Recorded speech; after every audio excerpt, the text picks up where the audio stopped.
Damon's gaze fastened on the reporter who'd asked the question. The man took a hasty step backward. "Yes, I'm both a bastard and a half-breed," he said softly.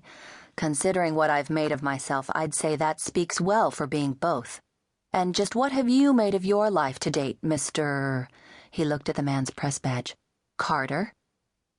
The reporter didn't answer. He bent his head hastily over his notebook. Kira didn't blame him for avoiding Damon's challenging stare. She wasn't sure she would have had the courage to look Damon in the eye at that moment. How unnerving to experience the lethal swiftness with which he could change from neutrality to attack.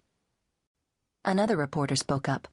"You've been fighting for better education and employment opportunities for Indians for the last 12 years. Though I'm sure it's very laudable, don't you believe that a lot of what the American Indian experiences today is due to resentment of his savagery in the past?" "No," Damon responded quietly. "I think his present situation is due to the fact that he wasn't savage enough." But he would have been savage enough to hold what was his, Kira thought. She shivered. Oh, Lord, what had Marna gotten her into?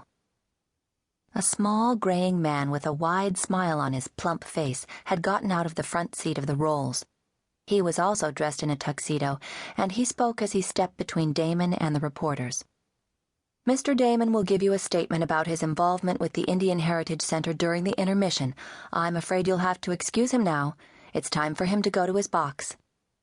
He plowed ahead, running interference for Damon with the media, fending questions as fast as they were fired.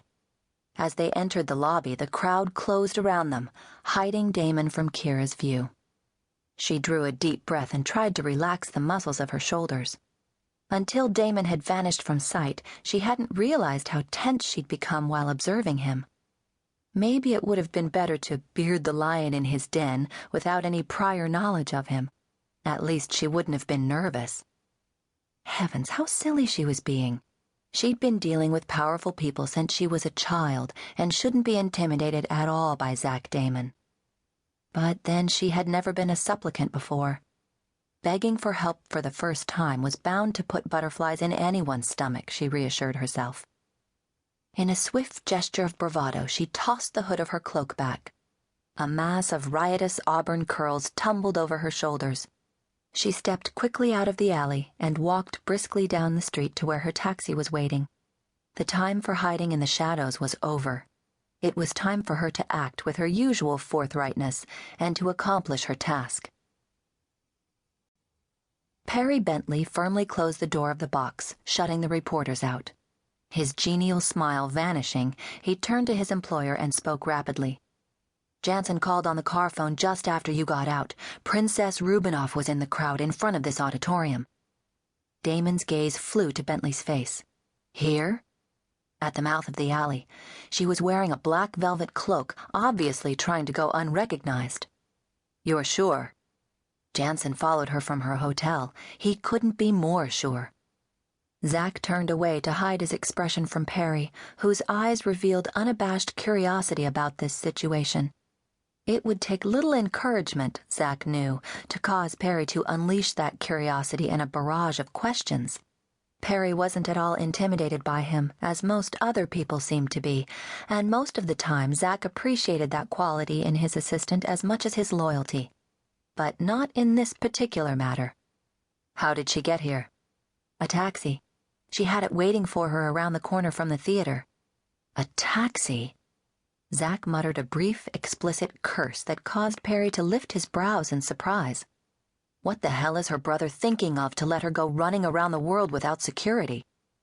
"Princess Rubinoff has the best security that money can buy," Perry reminded him mildly. "But good King Stefan doesn't know that."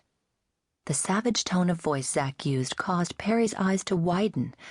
He hadn't heard Zack speak so harshly in the 7 years he had been working for him. Zack was usually quite soft-spoken. There was no need for a man to raise his voice when everyone was more than eager to listen. "How stupid can the man be?" Zack snarled. Perry shrugged. "I've heard he's not the most enlightened of monarchs, but then Tamrovia is so small, maybe he doesn't have to be. Get on the phone and call Johansen back. I want to know where she goes in that taxi." Perry nodded and slipped out the door of the box.